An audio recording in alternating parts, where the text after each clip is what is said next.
How's it going, guys? Welcome back to Torment. I'm kind of holding myself up because everything everywhere seems to be out to get me all of a sudden. Everyone's a little pissed off at nighttime here, a little braver perhaps is the case, and they're all just coming gunning for me, so I'm trying to be cautious and just kind of not get my ass handed to me by a bunch of random guys running around. The dust bar. Come on. No one in here was willing to trade items, I don't think. It's just a bunch of grumpy old dustmen, so I'll just leave them alone. I'm gone.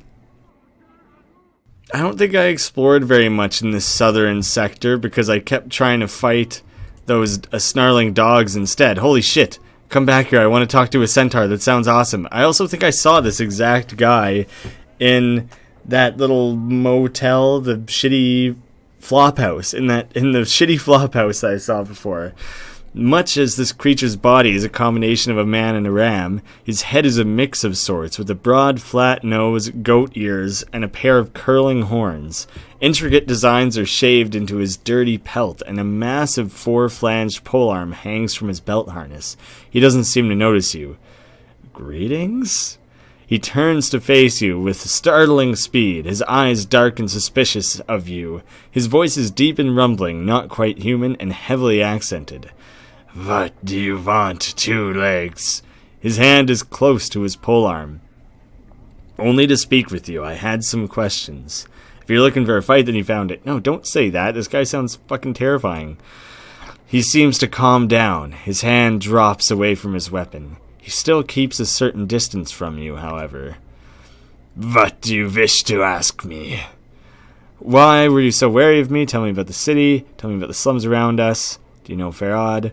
Why were you so wary of me? He seems sad for a moment. This place, a wretched, unclean place, is full of unfriendly, sometimes desperate people. Not the best place for a visiting barrier. Oh, so barrier is like the word for this creature. It's not the name of the character. He shrugs. I have business here, Zo, and Zo, here I am. Visiting? You don't live here? Business, what are you here for? Another time, two legs. If I ever meet in a happier place, I shall tell you all about it. You said you were visiting. You don't live here? The barrier shakes his head, laughing. No, two legs. No barrier could live like this. Where are you from? From the plains of Ysgard, two legs. They are my home. I'm starting to get a little French zing in there. He smiles in fond recollection, as if warmed by the memory. What sort of business were you here for? I have another question. Take care, buddy. Not gonna hang you up too long. Doesn't seem like you had a lot to share anyways. How about in this little pit? Also surrounded by like a crazy amount of thugs. I keep thinking that everything is just gonna be like Thug Central. That it's just gonna be endless amounts of thugs. I'm gonna get ambushed super hard. How about you, Kuatra? Yeah, that's basically it. That is Kuatra. Moving from box to box, this man seems to be totally immersed in counting boxes and scribbling results down on a piece of parchment. I just gotta count these boxes. It's my only one true purpose in life is to count boxes. He looks annoyed as you interrupt him. What is it now? Can't you see I'm busy taking inventory? Go bother someone else. I didn't mean to interrupt. Farewell. And is there anything around this corner that maybe I could rummage through? Nope. Guess I'm leaving this particular small dwelling. It's not as small as some of the other small dwellings, but there's certainly a lot less going on it than some of the other ones, so I guess I'll just move on beyond that then. Drunk! Let's talk to the town drunk. Certainly he's got something interesting to say. This man is drunk out of his gourd. He can barely stand, much less speak to you. He reeks of liquor, vomit, and stale urine. I have some questions for you. Clearly you're a straight shooter, a man with answers. The drunk seems only dimly aware of you speaking to him. He looks about, confused, trying to discover the source of your voice. Shake him to get his attention. What? He suddenly begins to retch copiously, and you hop back to avoid being spattered. You won't be getting anything useful from this disheveled, stench-ridden waste of life. Jesus, the little narration there is like got a little bit of a grudge out for this town drunk. It's that internal monologue was getting a little bit harsh, so I'll just leave him be. I'll let that guy go about his business. It seems like he's got nothing real to offer. More harlots, but drunk, more thugs. God damn it. Where is anything useful? I can go in here. And I also want to avoid these guys. Oh, good. Thank you, Morty. Thank you for getting through there. The Smoldering Corpse Bar. Is it a bar built entirely around this smoldering dude over there? Drusilla, tell us what you can about this wonderful place. This is a woman with fading bruises on her face and arms, and a look of despairing longing in her sunken eyes. She might have been pretty once, but those days were long ago. She turns slowly to face you. Life pours into her features, and the spark of sardonic light that dances in her eyes now makes you wonder if your eyes were deceiving you. Welcome to the Smoldering Corpse, scarred man. Who are you? I'm looking for a journal. What can you tell me about this? Who are you first? I am Drusilla, and you must be clueless. Don't ask me how I know that. It just shines off of you. Clueless? I think not. She smirks at you, and her bruises seem almost to fade. Whatever you say, dearie. Whatever, answer some questions for me. Hey, traveler, what is it you seek? I already asked who you are. What can you tell me about this place? Here? This is the Smoldering Corpse. Though the person smoldering ain't dead yet, he's just keeping himself alive till someone comes along to help him out. Sods who like to see people in pain come here. Fiends like it. Folks who don't much care for being bothered come here too. The name alone keeps out most of the Burks. Who is he anyways? Updated my journal. That despair you saw in her face before flits across it again like a black-winged shadow before she masters herself. That's Ignis, one of the greatest wizards ever to come out of this slummy excuse for a cesspool. They caught him and they opened a channel to the plane of fire through him, and now he's just a doorway for it, keeping him alive by force of will alone. If someone could douse him for a few moments, it'd give him his life back again. But they don't make enough water to do that. Someone should be able to find something. Well, can you answer some more questions? What's your connection to him? That flit of despair. Her voice practically throbs from a deep ache. I was Ignis's lover, and he my beloved. He loved the flame more than me, and now he has become the flame. And because I love him, I started a bar around him to cash in and monetize this horrible torture that he lives in continuously. I love him, I love the flame, but that's all done with now. Now I wait for him to douse himself. I will sell what little I have just so I can be near him.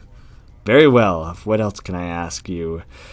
I'm looking for a collector. Who is that burning by the entryway? I feel like I've already talked about that. So ask me about Farad. She snickers. The Collector King? You probably find him and his stinking ilk in the trash warrens on the far side of the hive.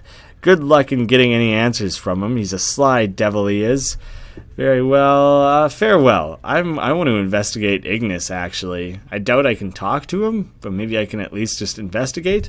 This crackling, billowing creature twists slowly above an iron grill upon the floor of the bar that apparently I'm just standing on and am totally okay with. It may have once been human, but now its skin is charred beyond recognition. Streams of fire form a wreath around the creature's body, and the flames lick at the few remaining pockets of flesh, causing them to bubble and run like wax down the creature's skeletal frame. He must be burning so slowly if after all this time he's still got like skin and flesh or whatever. Greetings? The thing makes no response. It writhes slowly with the flames. It lives, but it does not seem aware of anything other than the fire that surrounds it. Its skin is flame, its heart is flame, and you know within some shadowed corner of your memory that this thing is dangerous. Oh, geez, that's like the first hint I've had of some form of memories like buried deep within my mind. The first sign that maybe I wasn't entirely wiped clear. Update your journal. That seems like an interesting little discovery I just made. Examine the creature. The heat surrounding this creature is incredible. To your surprise, the iron grill the creature floats above has sagged and bent from the heat. At first you thought the heat came from the grill, but now you realize it emanates from the creature, as you watch flecks of ash drift from the writhing corpse and float away to the ceiling. I will leave it alone. It sounds like life is kinda hell for it. Holy shit. There is some badass motherfuckers in here. They're not just like people anymore. Now all of a sudden I got like full-on demons and mercy killer patron. What the hell are all these? Illquicks, you seem like a man with answers. Tell me what the hell's going on here. You see a short, rotund man with a perplexed expression on his face. From the lines on his loose skin, it looks like it's not too uncommon. Oh, I get it. Like, his perplexed expression isn't too uncommon. He carries a flagon of ale that looks like it's in the process of being emptied, rapidly. In between swallows, he speaks in a gentle voice, so quiet that you can barely hear his words. Hello, traveler. My name is Illquicks. Can I be of some assistance to you? Greetings, I have some questions. What did you want to know, my friend? Who exactly are you? I am but a humble man with a slight flowery, poetic bent and a tendency toward the supernatural. I regret that I have none of my supplies here, or I should be most eager to teach you the ways of power, perhaps some later time. Yes, I'd like that. For now, though, I have some other questions. What can you tell me about this place? What can you tell me about the patrons of this place? The patrons of this tavern are many and varied. I have spoken with most and find them delightful, with the exception of those creatures of law. He gestures toward the pair of abishai sitting in the corner. I think he means these weird, like, demon-winged gargoyles. They taint the air with their presence, lending an unwholesome stench to an otherwise pleasant environment. I recommend speaking to Barkus. I understand he requires some aid with a trifling matter. Then we have that old character. I am still trying to understand him fully. It is quite an undertaking, if I say so myself. There are folk of interest here. The others, well, perhaps I am too discriminating. Is there someone just by the name of O? I haven't seen them, I suppose. Why do you despise creatures of law? Fine question, my friend. My upbringing has been on the chaotic side of the Great Ring, and you may speak to Candrin Ilborn, a misnomer if ever I heard one, of the plains. He fancies himself a great planewalker. To return from my digression, I have lived my many years with chaos and find it pleasantly agreeable. To me, the taint of law, as in these creatures there, is reprehensible and tyrannical. If I am to be crushed underfoot, I'd rather it be by an individual than a machine that knows nothing of emotion. I agree very much. I have no idea. Oh, because this might hold some sway over my own alignment. Lie. I very much agree. Illquick smiles toothily, his fat cheeks barely moving. To each his own, I say. Do you have more questions? Maybe. And I don't, after all. Apparently, I guess I do not. I have talked to most. I've heard most of what I wanted to. Oh, Ebb Creek Knees. Looks like an old barbarian with badass armor, but I was told to talk to Barkus, so let's see what Barkus has going on here. You see a leather-skinned man with just a hint of ashen color to his face. His teeth seem sharper than normal, and his eyes are filled with the boredom that comes with having seen too much. His voice is nasal and clipped. You again? What do you want this time? Again? Oh shit, yeah, okay. I was like, I haven't talked to you before, but it's the whole thing. It's like the whole point of this game. You again? What do you mean? Yeah, you again. You got a hearing problem or something? You was in here about 15 years ago. Wow, it's a good fucking memory. Got all bubbed up, smashed up the place, and left a pile of coin that wasn't enough to pay for the damages. So you plucked out your own bleeding eyeballs, and tells me you'll be back to reclaim it when you got 200 coins together. With 15 years of interest, you got about 500 coins. You got the jink, pal? I got your eye. Oh shit, I only have one eye? In my inventory there, it shows that I have like one eye. I didn't realize that was my only eye. 500, that's ridiculous. I don't have that much. Not interested right now. 500, that's ridiculous. That's the price. Take it or pike it. I don't have that much. Forget it. Answer some questions. Hurry it up. I got paying customers. You said I had my eye? Maybe someday I'll save up and try and buy my eye back. That seems like it could be pretty funny. Who are you? What is this place? What can you tell me about the patrons? I'd like something to drink. I'm looking for a journal. Who are you? Me? I'm Barkus, owner and keeper of this place. What is this place? Didn't you see the sign out front? Didn't you see the Burke burning over the furnace when you came in? It's the smoldering corpse cutter. Best damn bub house in Sigil. At least it's the best damn bub house in this part of the hive, which makes it one of the best in the Sigil. Hell, they got fancy places with plants and such in the ladies' ward, and they got fiendish taverns salted around the rest of the hive, but none of them got the character of the smoldering corpse. Who is the corpse anyways? Him? Ignis? He used to be a flame wizard, burned down pieces of the hive and got himself scragged by a bunch of other mages. You want to know more about him? Go talk to Drusilla down there by the door. Already did. I'd like to know some other stuff. Apparently you got like a quest. I'm trying to get towards this quest thing. What can you tell me about the patrons here? I don't make it a point to interfere with the lives of the people who give me their hard-earned jink unless they ask me to. So over there is Kandrian Planewalker. He's a good one to talk to about any plane walking questions you might have. He's been pretty much everywhere. Down there is Ebb Creekneys, an old harmonium basher. Don't hold that against him. And a tout. He's got a good heart in him, and he knows Sigil up and down. Them friend over there are Athelgrin and Terrorgrin. Word of advice, don't deal with them. They might be low rankers in the fiend hierarchy, but they're still fiends. Then you got Illquicks over there, not trustworthy, and some mercy killers. Isn't Illquicks the one who told me to come talk to you? And some mercy killers looking for some poor sod. Dakon the Gizeri is a mystery to me. Don't know much about him. He doesn't talk much. Finally, you interested in earning some free bub? Yes. How about it? There's a bubber over against the far wall, hanging about in the shadows, who's been trying to work up her courage to slip out without covering her tab. I want you to make sure she don't do that. You do it and you got free bub here for life. Wow.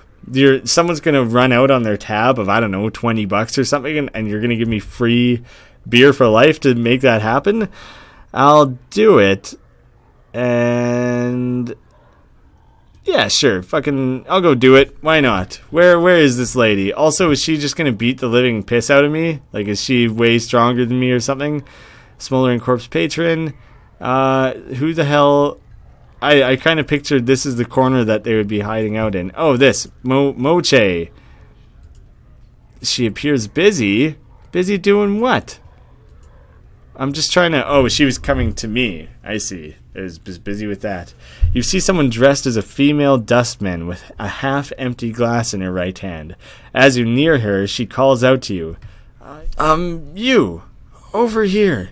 You notice that there's something wrong about her, and your exposure to the dustman leads you to believe that she's just too lively to be a real member of the faction. Approach her. Hey, Cutter! Buy a lady a drink? You're not really a dustman, are you? Barkus says it's time for you to settle your tab. Very well, here are 5 coins. Who are you? You're not really a dustman, are you? She looks around nervously and seems to sober right up. Why do you say that? Because you don't act like a dusty and you're not offering contracts. In fact, you're taking money instead of giving it out for that corpse labor that they do at the mortuary. She stifles a squeak of terror and hastens to explain. No. I'm not a dustman. I just found these robes in the street and I didn't have enough money to get good clothes. And I heard there was a dustman thief around, but you could probably find out somewhere else in the southwest part of the hive. I saw him, but I hid from him. Please don't hurt me. Give me some money and I'll let you go. I'm not planning on it. You ought to know that you're not pulling it off too well. Now answer some questions. What do you want to know? Tell me about this place. I don't know. I really don't think she has a lot to say. Poison her drink? What in the fuck? Why? That is extreme. Why is that even an option? Barkus says you gotta settle your tab. She jumps a little, and her nervous tension becomes full-fledged anxiety. What are you going to do? Ask you to pay up. Now. I can't afford it. Can you spot me just 10%? I'll give it to him, and he knows I'll pay the rest. How much do you need? I think I need about 100 coins to get started on that debt. Jesus, no wonder. Okay, no wonder this guy was just like, hey, take care of this and you can get free beer. This lady owns so much. I'll lend you the money, but I don't have it. Answer some other questions, will you? What do you want to know? Who are you? Tell me a little bit more about yourself. You're becoming more interesting to me by the moment. Me, I'm Mokai. I just like to drink here, and she loses her train of thought momentarily. I'm just a person, you know? Tell me other things. Tell me about this place. Smoldering Corpse Tavern. Can't you read? You more bubbed than I am? Forget it. Tell me something else. You smart ass. What is this place? Tell me about the patrons here. Don't know. Lest they're buying me a drink. Geez, you're useless, Mochai. I'm not much of a fan of you. I do kind of want to just poison your drink at this point. Nothing yet. Answer more questions. You're useless to me. I might just have to poison you. Just telling me other people to tell the story. You're getting poisoned. Time for poisoning. Over where? She whips her head around to stare at where you're pointing and pauses for a moment as she focuses her drink-addled eyes. I don't see anything. Poison her drink with embalming fluid. It must have been nothing. Forget it. Poison her drink. Fuck her. What are you doing? She sees you readying your bottle of embalming fluid and watches you suspiciously. Just putting my bottle on the table. I brought my own drink. Nothing that concerns you. Nothing. I have an engagement elsewhere. I brought my own drink. She looks at you for a moment longer, swaying where she stands, and then says, all right, did you want something else? Damn it, I didn't quite get her. I was wondering if maybe she would reach over and grab my drink from the table or something. I don't feel the need to poison this lady, but she's also incredibly useless and is not going to be able to pay up her shit. No, pay up now. I'm not a charity. Can't you think of another way to pay him? Another way to pay? Ha! She smiles sadly. You could always kill me. Distract her. I could, but... What's that over there? I could, but I'd rather find another solution. She looks at you for a moment longer, swaying where she stands, and then says, all right, did you want something else? You suck. Oh, fuck you. All right, I'm going down the tree of me killing you. Not a charity. Distract her. Over where? She whips her head around. Poison her drink. What are you doing? Nothing that concerns you. She looks at you a moment longer, swaying. I'm all right. Did you want something else? Damn it. You suck. You're a shitty, useless lady, and I can't even seem to poison you. Yeah, I don't seem to be able to poison her, so I guess she's off the hook. And I guess I just spent another episode talking to random people without actually finding my way to a merchant. But this is a cool area. The Smoldering Corpse was a cool bar, I guess. There's some interesting characters. There's like demon-type characters hanging out and stuff. So I'm not going to say that next time I am going to find a merchant, because this is becoming exceedingly difficult to find. But I'm hoping to make some more forward progress on some quest of some kind. Pretty cool twirl moves you got going on up there, Ignis. So thanks so much for watching, guys. I'll see you again tomorrow.